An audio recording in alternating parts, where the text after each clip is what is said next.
Late one night, the biggest, meanest, toughest thug in the city was headed home with one of his girls after a night of drinking. Being his own neighborhood, it was a walk he took quite often.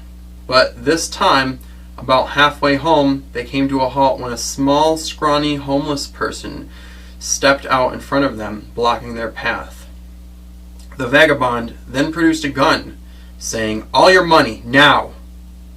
"Whoa, buddy, you sure you want to be doing that?" the ruffian asked him with a grin, having already rendered another man unconscious that very evening just for looking at his hot girlfriend too much. However, unfortunately for him, little did he know, his shroud of rough, egoic machismo was actually a cloak for his deep insecurities. "You have 3 seconds, replied the robber, not feeling as though he needed to be any more persuasive. "All right, whatever you say, but you sure you can run fast enough?" the thug pressed further, not wanting to give up any of his money to this man in front of his woman, who quietly stepped behind him. "You sure you want to stall anymore?" the thief asked in return, rapidly losing his patience and starting to twitch a little from drug withdrawal. "Tell you what, I'm in a good mood tonight and can see you got it bad enough already. So just get the hell out of here now and you won't get fucked up," the big thug said with much bravado. "Deal," the mugger agreed. Then he instantly raised the weapon a little higher, and with a loud bang, a bullet erupted out of it and straight into the thug's face and up through his head, which it exploded out the back of, spraying his brains all over his girlfriend, who let out a scream as she watched her man's lifeless body crumple to the ground. The robber then pointed the gun at her and convincingly said, "Shut up now and give me both of you guys money or you're next." She stifled her screams, and they became sobs as she handed over their wallets as quickly as she possibly could. Then, maintaining his part of the agreement, Mugger immediately disappeared into the night. Meanwhile, an elderly gentleman was walking home from a fancy dinner with his wife on their anniversary when a sleazy-looking mugger in worn-out clothes stepped into their path, producing a gun and saying, "Okay, old man, both your wallets, quickly." The gentleman simply replied, "Well, if you need money that badly, all you have to do is ask. No need for any threat of violence. You know, I don't have any problem with charity. In fact, I started one. You should check it out." The robber looked puzzled.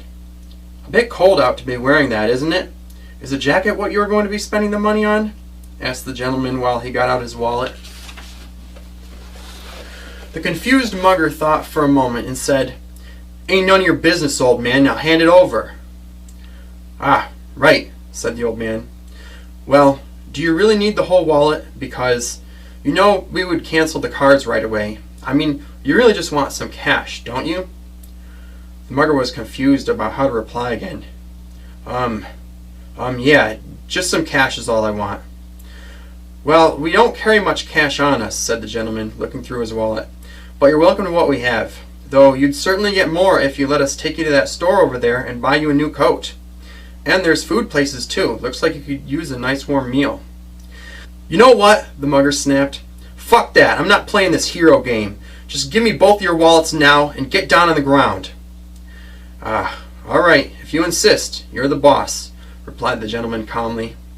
He then extended his arm with the wallet in it towards the mugger, and as it neared the mugger's extended arm with the gun in it, the gentleman then quickly slammed his wallet hand into the mugger's gun hand's wrists, and like lightning his opposite hand immediately slapped the gun barrel, twisting it out of the mugger's hand and allowing him to grab it and point it back at the mugger. "What the fuck?" exclaimed the mugger. The gentleman's wife took a step back, timidly.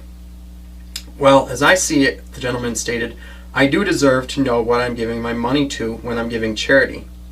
After all, that is what you're asking for, isn't it? Charity? Because if not, then it seems what you are doing is committing a crime. And perhaps you didn't hear me." The old man narrowed his gaze upon the mugger as he held the gun intently pointed at his chin. "There was no need for any threats.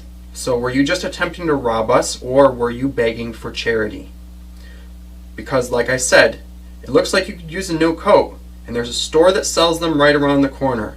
Or was it really just drugs you wanted?" The mugger twitched and emotion showed in his face as he thought about how to answer once again. Then finally he stuttered weakly. "Look, man, I just need some money, all right? That's all there is to it. I just need some, like $20. $20 is all I need, man. You don't need to buy me no coat. I swear I won't take all your money. I just need a little, man. I just need like $20. You could spare that, can't you? I'm sick, man. I need to get right. I really just need a little money to get myself right. You gotta help me, man. Please help me. Please, man." All right, old chap. Let's not break down now. I can see you are in a bad place if you really feel you need a few dollars bad enough to point a gun at someone. You know, this thing could have accidentally gone off and killed one of us with how twitchy you are. You're lucky I took it away from you, or you could have ended up in jail for life, the gentleman told him matter-of-factly. The mugger looked away from the gentleman vulnerably, like a beaten animal. "I'm sorry, man. Come on, please." The gentleman got a little closer and widened his eyes. "Well, I said we don't have cash for drugs on us, but if you really want your fix, I could shoot you in the leg a few times, and then you'll be able to go to the hospital and get some morphine. Hell, if living as a sick junkie is what you really want to do, I could even shoot you in the kneecaps, just like we used to do to people we needed to make talk back in the war. Then you'll be set for life on drugs and Social Security disability income for the rest of your life. Seems a little better than the way you're living now. Is that what you want?" the gentleman proposed, looking at the beggar intensely, lowering his weapon to point at his knees. "No, man, no, please. Please don't," the beggar began sobbing. The gentleman then squeezed the trigger and let off a loud shot, which hit the ground next to the junkie's leg. And then he let off another, and another. "Well, as I see it, I've laid out some very realistic options for you here to choose from, and so far you don't like any of them. Now, I've been patient with you, but you're going to have to choose. Either the police come from hearing the shots, and I tell them about how you tried to rob us, and you go to jail. Or I can shoot you, and you'll get your drugs, and get to live life as a junkie. Or you can let us go buy you a nice warm coat and meal. Choose quickly. The police will be on their way soon." All right, man. I'm sorry. I'll take whatever you can give me. I'm sorry. Just please don't shoot me, and don't make me go to jail," the beggar sobbed. "All right, old chap. Wise choice. Let's get going now before the police come." And he put the gun in his coat pocket and then escorted them a block to where the nearest department store was. It being the beginning of the winter season, the winter coats were on display in front of the store, and he picked out a nice, warm, fluffy one and purchased it for the man without hesitation, and then put it on him. "There you go. That's much better, isn't it?" The man shyly said nothing, but relaxed a little with his nice new warm coat on, and then was escorted by the gentleman towards the food establishments down the street. "So what kind of food would you like?" The junkie replied bashfully. "You can just get me something at that hot dog cart over there." "Oh, nonsense. We want to get a good meal into you now, don't we?" the gentleman protested. "No, really," insisted the beggar. "I'd prefer a dog. Maybe two." "Very well," replied the gentleman, taking him to the hot dog cart and having him order whatever he wanted to get his fill, which turned out to be 2 hot dogs with cheese, chips, 2 pickles, a cookie, and a soda. Just then, a police squad car drove up next to the stand. "Hey, we're investigating shots fired from this area. Did any of you guys see anything suspicious around here?" the officer asked him. The would-be thief and hot dog stand owner both said no promptly. However, the gentleman then said, "Ah, yes, officer," and stepped forward, producing his wallet and showing him a military ID in it. "I was just out with my wife, and we were mugged. Luckily, I fended off the brute and confiscated this from him," then producing the gun and handing it to the officer. "You can take that down to the station. Unfortunately, I did not get a look at him and could not chase after him, but I believe I gave him a good scare, and he should not cause any more trouble." "All right, General. Well, thank you," the officer stated. "Oh, and before you go," the gentleman added, "this poor old fellow belongs to one of my shelters, but he's had a bit of a problem and needs to be taken to the detoxification ward at the local hospital. After his care there, he can be released back to my shelter at the address on this card. You can just give it to them if you wouldn't mind dropping him off there for me to make sure he stays off the streets and can get rehabilitated." "Well, unfortunately, transporting homeless people isn't really part of my job unless they've committed a crime and I'm booking them," the officer replied frankly. "Well, I understand that it won't help you to meet your quota," stated the gentleman, "but if you do this, you will in fact be doing your job, as it may just prevent crime. And I'm sure your sergeant will agree if I get him on the phone, don't you think?" "Yeah, all right," said the officer. "Get in, guy," he then barked to the homeless man, who did just that. "And don't get any food on my seats. Have a good night, folks." Then he drove off. A year later, a very well-fed and healthy-looking middle-aged man thought back on this experience as he got home from work. For the first time in the past year, he wasn't struggling with something, be it recovering from drugs, or getting set up in independent living, or making ends meet. He was reflecting on how he went from being sick and homeless to where he was now. He collected his mail as he got home and entered his modest apartment. It was full of books, but no TV, one of his secrets to rapid success. He went through his mail and sorted out the bills, which would always be paid promptly. But this month, he knew he was going to have some money left over.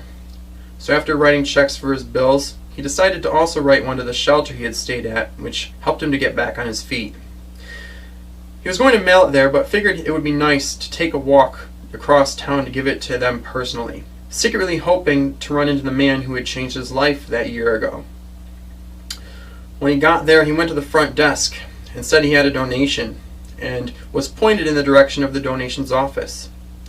He was about to turn away when he noticed a plaque on the wall with the gentleman's picture, which said, "In memory of," and then his name and the dates of birth and death. He had died shortly after they met. The man was sad that he never had gotten to say thank you to the gentleman for changing his life, and perhaps saving it. As he made his way slowly towards the donations office, he passed by some of the old shelter employees who he used to know when he stayed there, but no one recognized him. However, he did not stop to talk to them and tell them how far he had come. He did not need recognition for his success. He just wanted to repay his karma. And he continued to give to the charity until he was old and gray, and eventually died at peace like the kind gentleman that had helped him find it. That's the end. Thanks. If you liked what you read there, you can check out the other poetry excerpts that I'm going to be putting on this channel, and also the samples that I have on my blog on my website, www.truelifedevelopment.com. And if you really like what you hear, just go ahead and get my book on Amazon. It is a really amazing book that will be a fascinating read, if not a very enlightening read, that should really expand your mind and change your whole reality. And it is just not that expensive either. And it makes a really great coffee table book or gift. And the links for all that stuff that you need are right down there below. And otherwise, enjoy. Bye, guys.